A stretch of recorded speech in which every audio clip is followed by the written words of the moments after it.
This is a filing vise.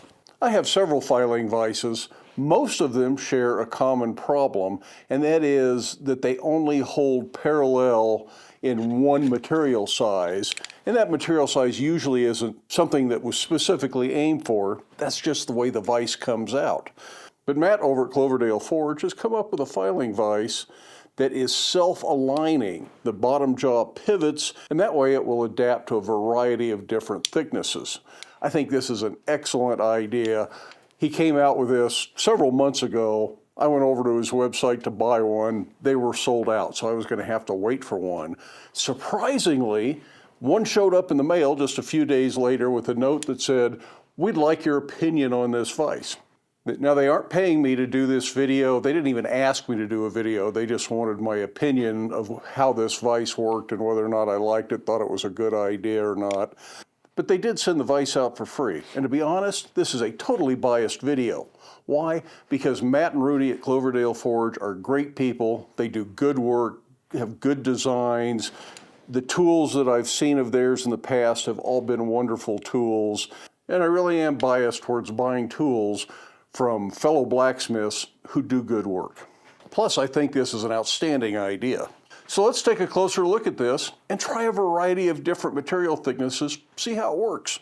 Now, this vise has been assembled from some pre-cut pieces, laser cut, plasma cut, something like that.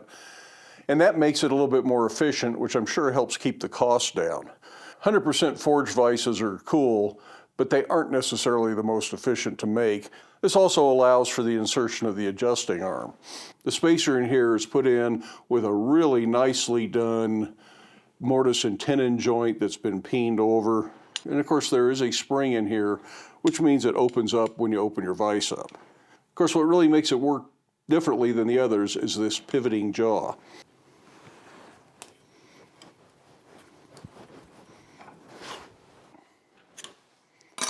This holds 1/8 inch, and this is 1/4 inch. It's way more secure than any of the other vices. Now, the other vices do work. I've been using those for years, but this is better. This is 1/2 inch thick material. Good and solid. So we're good from 1/8 up to 1/2. This is 16 gauge. Really good and solid. So Matt's filing vise holds great in a wide variety of material. I think this is a great improvement on the whole filing vise concept. I might even go and buy another one, so I got one over in the little non-electric shop. On the other hand, these others still work, and there's nothing really wrong with them. This just works a lot better. So why use a filing vise? It just gives you better access and better control over your work. Raising the work up off the vise, if you're filing a bevel, you're filing flat with the ground, and that's a very natural way to file. And I do a lot of filed bevels on hinges, things like that. But if you're trying to file a bevel in a vise, and you've got this piece down here close to the vise,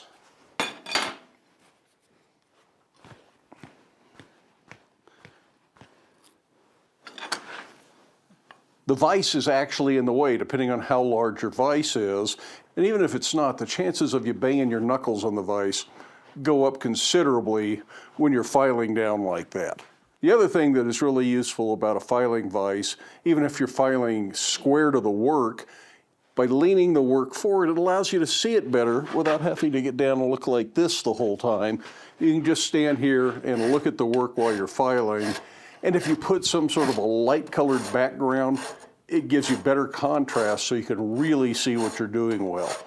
So if you do a lot of filing in your shop, especially if you're trying to do some intricate filing and decorative file work, a filing vise is a super useful tool to have in your shop.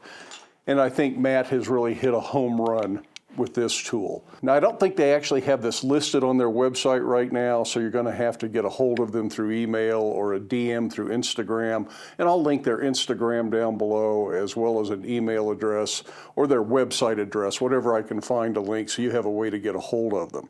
If you're interested in making your own filing vise, I did a series of videos several years ago on making filing vises, and I'll link to that series of videos right down here. In the meantime, I hope you have time in your day to get out to your shop, make something, but stay safe, wear your safety glasses. We'll see you for the next video. Thanks, Matt.